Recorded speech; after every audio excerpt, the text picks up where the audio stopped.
Hey YouTube, this is part 4 of our $120 Ender 3 Pro video, and we'll get to it right after this.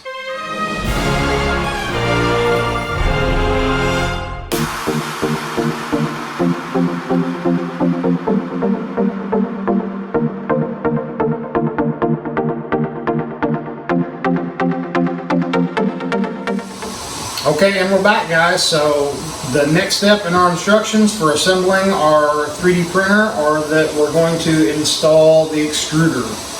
Now, before we do this part, while I don't have the top rail on, and before we go any further, I'm going to go ahead and do some adjustments. So I learned this technique from another YouTuber. It's I can't remember his name. I think it's 3D Tomb of Printed Horrors. Does an excellent video on setting up your Ender 3 or Ender 3 Pro for printing.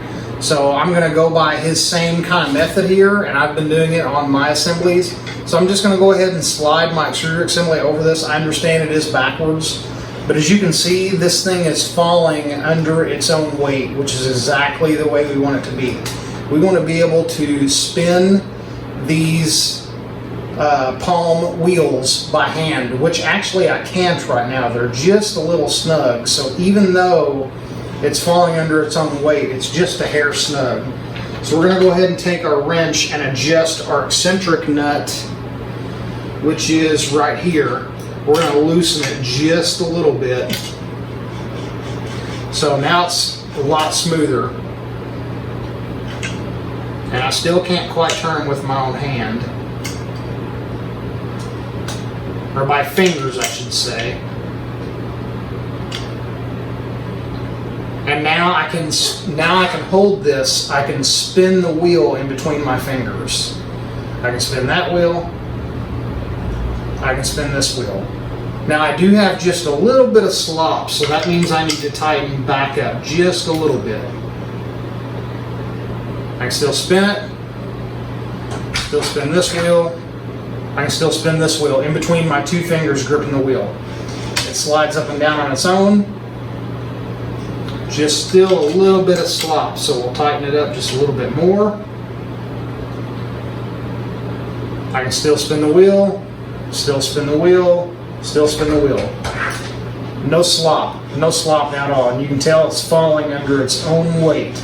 So the reason why you want to have it adjusted like this is because if it's too tight, all you're going to do is wear out your palm wheels and you'll be replacing them all the time. So now that that's adjusted, we're going to go ahead and take the time to adjust everything else as well. So next we'll adjust this roller. So we're just going to set this roller down on here. And which you can tell, it is really out of shape. So we're going to go ahead and adjust this up a little bit.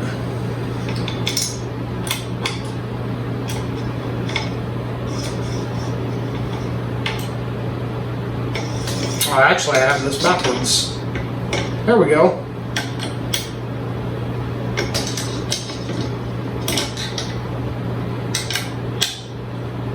There we go. That's more the way we like it. See, that's too tight. We don't want it to hold its own place like that. We want it to be able to fall under its own weight. Alright, loosened a little bit. There we go. That's a little bit better.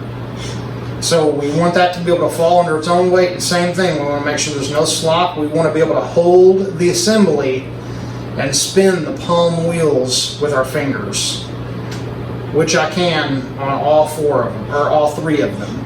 And you can see it's falling under its own weight. It's real smooth. That's the way we want it. We'll also go ahead and take the time to adjust our extruder while we're at it. So I'm just going to slide my extruder into this assembly, and we'll set this like this. You can see the extruder is falling under its own weight, or excuse me, the hot end.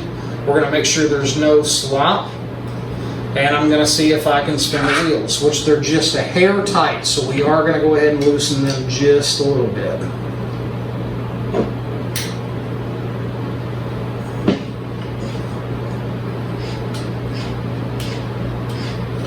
That's getting pretty good. We'll loosen it a little bit more.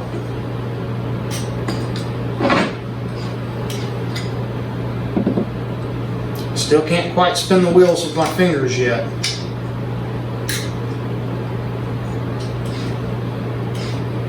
actually think I ended up tighter somehow. There we go. Nice, loose, smooth. I don't have any slop. And I can hold it and spin the palm wheels in my hands. So we know that that is now set correctly. So now what we're going to do is go ahead and attach our extruder assembly to the rod. We're going to need 2 M4x16 screws, which are right here. And there's instructions on how to set your rod with what size you want your holes on or your extrusion.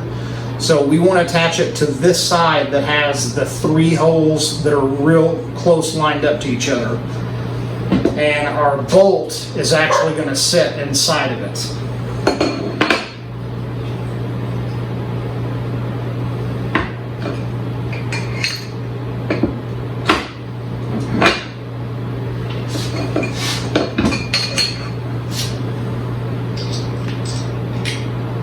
This is kind of hard to catch on camera, but you kind of have to just install it from the inside, if that makes any sense. You have to insert the bolt from inside the assembly into the extrusion.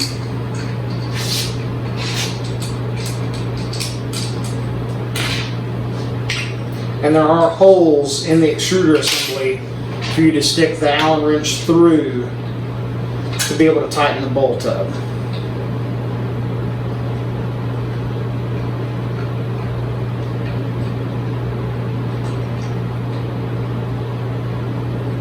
There's that awkward silence with bolt tightening again.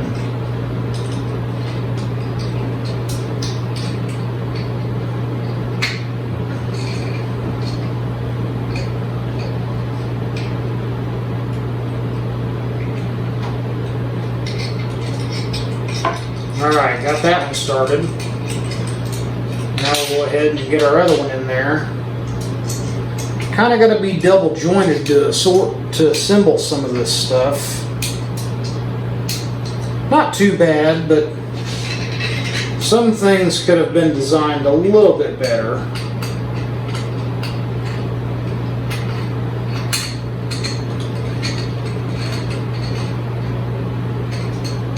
At least I would think they could have been designed a little bit better. But I'm a mechanic by trade, not an engineer, so engineering is not my forte. I'm just good at fixing broken shit.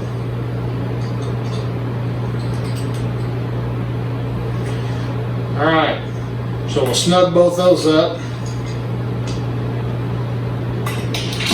Now we've got our extruder assembly all together, so now we need to feed our extruder assembly. Or actually, before we feed it down on there, we probably should go ahead and put the belt on, since that's actually the next step. I'm kind of jumping ahead of myself. So we're going to take our belt and we're going to run it through our extruder assembly and make sure we go around the teeth on the gear that's attached to the stepper motor.